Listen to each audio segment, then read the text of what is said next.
Hey, what's going on, guys? So today I wanted to talk about how Kevin Durant's injury is going to impact free agency and all the other free agents that are on the market. So you don't know, Kevin Durant ruptured his Achilles in Game 5 of the NBA Finals. So he's basically going to miss next year as he attempts to rehab from this injury. The Achilles is one of the worst injuries you can have as a basketball player, even worse than like an ACL or something like that. There's only a couple of players who have really come back from an Achilles injury and gotten back to like their 100%. Dominique Wilkins is probably the best example. He got close to being 100%, but other players like Chauncey Billups or Kobe Bryant, even DeMarcus Cousins right now, obviously are not or did not get back to their previous form. Like even the guy like Kobe could still score like crazy. Uh, was not at that all defensive, all in like all world championship level caliber that he was prior to the injury.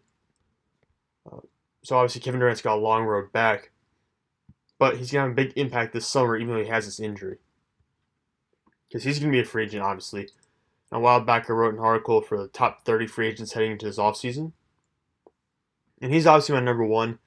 Even with the injury, I still keep him at number one, just for the fact that he's a chance to come back after next season and be potentially the best player in the world again. Because I think Durant was the best player in the world this year, with LeBron, missing 18 games and missing the playoffs with the Lakers. So I felt like Durant was the best player in the world. Uh, Even if like he's not going to win the MVP or anything like that, but we've already like figured out the MVP is not the best player in the world, because if it was, LeBron would have won it a couple times more than he already has. And what Westbrook wouldn't have won it 2 years ago now. Like, so the MVP obviously is like a year by year thing. I thought Durant was the best player in the world this year, with LeBron James injured for 18 games of the season. And Durant really, with his basically dominant mid-range game, his ability to shoot threes, kind of be like a dead eye from anywhere on the court. His underrated defense, he's got the lengthy arms. He's obviously 7 feet tall, and basically like a small forward, or power forward, depending on what system you put him in. Can pretty much guard all 5 spots. He's a little bit at a disadvantage against quicker, smaller guards, but still with those long arms, he's able to contest jump shots from smaller players as well, even if they might have a little bit of speed on him. But yeah, I had him as my number one player going in. I still have him as my number one, even though Kawhi's closed the gap quite a bit because of he's just ridiculous. His ridiculous playoff performances and in the finals as well, showing that defensive player caliber ability, while also putting up probably the best offensive numbers of his career. Putting up so many 30-point games in the postseason. And clearly, just getting rid of all those injury concerns that he had coming off of that basically washed season last year. That he basically sat out most of the time for. So he's come back. He's proven he can be this guy for your team. He's proven he can be a championship. He can be the best player on a championship caliber team, even if they don't have like I know in San Antonio last championship, the guys were getting older, like Duncan and Ginobili and Parker, but they still had those guys with that experience. This time around, it's not the case in Toronto. Your best player besides Leonard is Kyle Lowry, who's a low-tier All-Star player, so it's a different scenario. I think Kawhi's raised his stock quite a bit. But anyways, I want to talk about how Durant is going to impact all these free agents. And first off, it starts off with Kyrie Irving, because you didn't hear Kyrie was trying to figure out a situation where he could get together with Kevin Durant, and basically it was reported that if Durant went to like the Nets or the Knicks, Kyrie would follow as well. Now there comes a question of whether Kyrie wants to follow Durant. Like if Durant does go to, let's just say Brooklyn, if he goes to the Nets, does Kyrie want to follow him, knowing that he's not going to be able to play, like that Durant will play for a full year? Or does Kyrie want to go somewhere else? Because basically it's going to be a wash in Brooklyn for a year then. You're not going to be competing for a championship. So does Kyrie want to, is he willing to wait?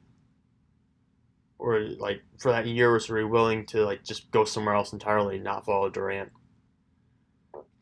And also, what's important is that would you even want Kyrie? Like if you're the Nets and you have D'Angelo Russell, would you even want Kyrie at that point? 'Cause you're like, we saw what happened with Kyrie Irving when he was the star or the face of the franchise for Boston this year. It didn't work out. He basically quit on the team at the end of the playoff run they had. Just wasn't a good leader. Just didn't have good body language. Didn't stand up for his team. Didn't figure out the issues on his team. Um, Clearly having a little more respect for what LeBron was able to handle in Cleveland now that he's had to do it himself in Boston. Uh, the questions concerning Kyrie. Also, questions concerning the other Golden State free agents like Klay Thompson, DeMarcus Cousins. Because there was thought that maybe Golden State pitched Durant to come back, gave Durant a potential max contract, and be like, you know what, you don't want it to end on these bad terms. You don't want to end it on what could be a championship loss. Assuming the Raptors are able to close it out here and win one more game here. You don't want to end your Golden State run here with a championship loss and a significant injury. So there's a pitch for the Warriors to bring back Kevin Durant, but that, of course, would impact Klay Thompson, who wants a max contract as well. And then there's DeMarcus Cousins. Do you bring him back if you decide not to bring Kevin Durant back? Because assuming, if they don't bring back Durant, then you'd have more money. But you get Cousins. Cousins can't command a max contract because he hasn't been 100% yet, obviously, since his Achilles injury. He's not 100%. He had that quad injury in the postseason that still has him hobbling a little bit. So, are you able to bring back DeMarcus Cousins for less money if you don't have to pay Kevin Durant? And do you even want to do that? So it impacts Cousins and Klay Thompson. Although I think Klay Thompson's probably going back to Golden State regardless. I think there's mutual interest there. He just wants to go back. I think Golden State wants him back, especially Steph Curry. I think Curry wants Thompson back. And then that moving down the list, that also impacts other power forwards potentially because it raises the market for power forwards. Because there's one team that's not power forwards and small forwards technically, because that's the spot that Durant would usually occupy on a roster. He's not going to be playing for a year. So if you're a team that was going to go in for Durant and you don't want to go for Durant anymore, now you're targeting one of these other players who are available. It could be Tobias Harris, it could be Chris Middleton. There's a bunch of other forwards who are available. I don't really know if you want to take Jimmy Butler as a shooting guard and play him as a small forward. You could. He has that ability. I don't know if you want to do that, though. Just looking down this list, like someone like Julius Randle might become a more primary target for a team if they can't get Kevin Durant. I'm not comparing Julius Randle to Kevin Durant, obviously. Entirely different leagues, but, if Durant's taking off the list for some teams, then other guys will move up. Now, I do think that Kevin Durant will get a max contract. Obviously, I think that's a given, really. There are enough needy teams in this league that someone's going to give him a max deal. I think he'll get multiple max contract offers. I wouldn't be surprised if Golden State did one. I wouldn't be surprised if Brooklyn was another, and the Knicks were another. I'm trying to think who else would try to go for something like that. I don't know. I don't even know who would do that, but I think those three teams would definitely try to make a run. The Clippers, depending on the Kawhi situation, I think they might be the front runner for Kawhi right now. But if he wins a championship with Toronto and decides to stay there, like something we saw what Paul George do last year after 1 year in OKC, if Kawhi decides to stay in Toronto, then Kevin Durant is obviously on the radar then for the Clippers as well. And I have trouble seeing what's going to, like, Kevin Durant is got to be like the first chip to fall in a lot of these situations, unless you're talking about like maybe like a Philadelphia where like they could get Jimmy Butler and Tobias Harris back, and that wouldn't really impact everything else going on. It would be basically like resetting the team from this year. But it's just a situation where you don't really know what to expect until Durant moves. There's a lot of guys who are kind of just waiting for Durant. Like maybe someone like Kemba Walker, someone who could pair up with Durant, like a Kemba. We said Kyrie already. The whole Golden State situation with Klay and DeMarcus, it's all very strange.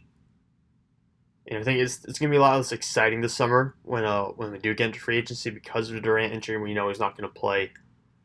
And that also has huge impacts on the playoffs next year. Because think about the expectations for Durant would be that he would take a team and automatically make them at least a second round playoff team. Probably a conference championship caliber team. Because that was the expectation for LeBron when he came to LA, sort of. I know they had a lot of bad pieces in LA. Kevin Durant's going to be walking to a better situation probably. So the expectations would have been conference championship caliber team, or at least a team that can make it to the conference championship. Now he's not going to play. So what does that do? That opens the door for teams like Philadelphia or Boston or Toronto or Milwaukee, like especially in the Eastern Conference right now is what I'm talking about. If he was going to go to the East, and he does go to the East, well, then those four teams have basically one more year to make a run in the postseason before they have another significant contender coming up, which would be whichever team Durant signs with. So say he signs with the Nets, and that still won't be like a championship caliber team in 2019, but in 2020, if Durant comes back and Durant is a significant player, then you know you look at a situation where suddenly Milwaukee has more competition, or where Toronto has more competition. So that's a situation. The same thing can be said for the Western Conference. You think about if Durant was to go to, let's just say the Clippers for this scenario, suddenly, it's one summer where LeBron and the Lakers have to make a huge push because if they don't make a championship run this year, it's less likely they're going to be able to do it next year. And the Warriors dynasty might hang around for one more year if they get Clay back. But then you're looking at possibly competing against Kevin Durant again in the Western Conference, and you don't know how that's going to work out. So huge playoff implications. Next year, honestly, I believe there'll be just a situation where with Durant's not there. We saw it kind of this year where LeBron wasn't there. Look at how much the East changed when LeBron wasn't there. Suddenly a guy who's gone to, I think it was 8 straight finals in the Eastern Conference is no longer there. And suddenly Toronto, which has only been like a second round team the entirety of the LeBron era, is now suddenly about to win the finals. So, it's just a huge difference that those kind of star players like Durant and LeBron make, especially when you think about like Durant basically made the Warriors immaculate by joining them. They became untouchable. And now by leaving, by potentially joining our team, he creates competition. And it's a whole dynamic situation that we don't really know how it's going to play out yet.